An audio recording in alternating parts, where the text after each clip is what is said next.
अस्सलाम वालेकुम दोस्तों, मैं मलिक काशिवाद बेकर, हमारा यूट्यूब चैनल मलिक आरिफ लिया आज देख रहे हैं मजेदार व्लॉग शुरू। दोस्तों आज एक मैं ऐसी जगह ते आया खड़ा इवें समय सोने ते कमाल कमाल सीन ते विले ते रहने लोग क्या मजे न उन्हां दे, साडी क्या जिंदगी है जेरी उन्हां दी जिंदगी है। बाकी दोस्तों थाकू एक मैं सिंगर मिलवाण वाला केरी अफशा खान माशाल्लाह उनका अच्छा आवाज है, अच्छे गीत ते दोस्तों थक मैं मिलवे ना जिस टाइम तुसा उन्हां दी आवाज सुन सो हाय खटड़े को वाहे करो सो खटड़े को नप के रो सो तुसा ते बाकी उन्हां दा माशाल्लाह इतना वड्डा ना इतनी पर्सनैलिटी असां जुलदे हैं उकान सुनदे हैं ते बाकी सारे नाल जुड़े रहो वहने हैं मिलते हैं। मैं उन्हां को लिख उदे जेरे शेर वगैरह लेना स्पेशली मैं लइए जूंदे शेर ते सॉन्ग सुनाना है उन अगा थी अग्गा तो थी आई अभी क्या है तो दोस्तों जुलते हैं अगा जुलते मैं अस्सलाम वालेकुम दोस्तों तुसा जान देता हो सो केरी पर्सनैलिटी है। अस्सलाम वालेकुम चाची क्या हाल है अशफा? मैं स्पेशली तेरे शेर सुनाना है हूं सुन वैसे सा को शेर या कौन है जी सुनो ते बाकी ना पहलू तो मैं ताई कने सॉन्ग सुनू चा सोना जिया ते शानदार अमान बढ़िया हस्तियां बैठी हैं लैया ते दोस्तों अशफा को बाद एक सोना जिया गीत सुना ते बाकी इंदे गीत को तुसा सुन सो ते बाकी अशफा वीआईपी करके मेरे को सॉन्ग सुनवे सो ठीक है ना। भला केरा सॉन्ग सुन वैसे ओए होए जेरा सुनवे सो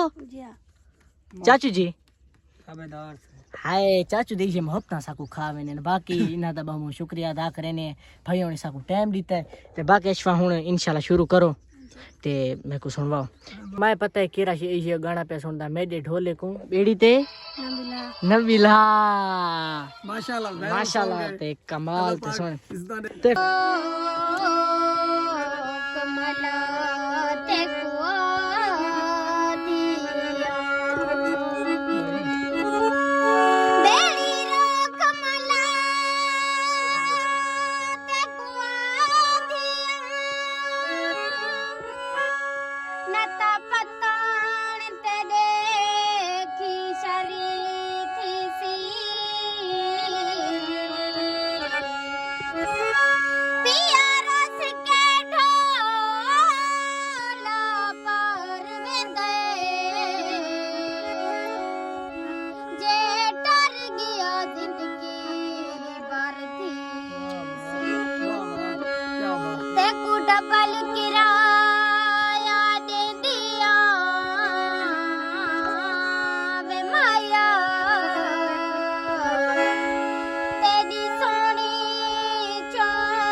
ढोल नखेड़ी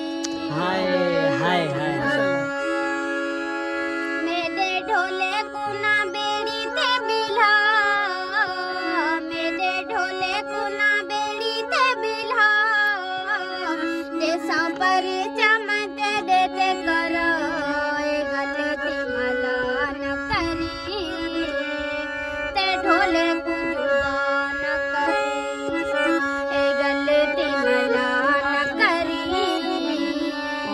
ढोले को जुदा न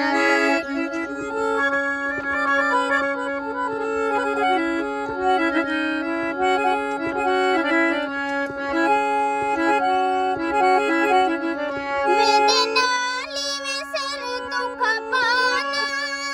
सादा अपना है रोला बेच आना मेरे नाली में सर तो खपाना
हसीना है जेरी शोदी आधी बैठी है उनदी क्या ही बात है इवें है ना चाचू चाचू जी में तुसा धुन वाली है ना कमाल माशाल्लाह मजा आ गया ने दोस्तों वीडियो दा एंड वत मिलदे एक नवी ते शानदार व्लॉग नाल की वाफिया जी बिल्कुल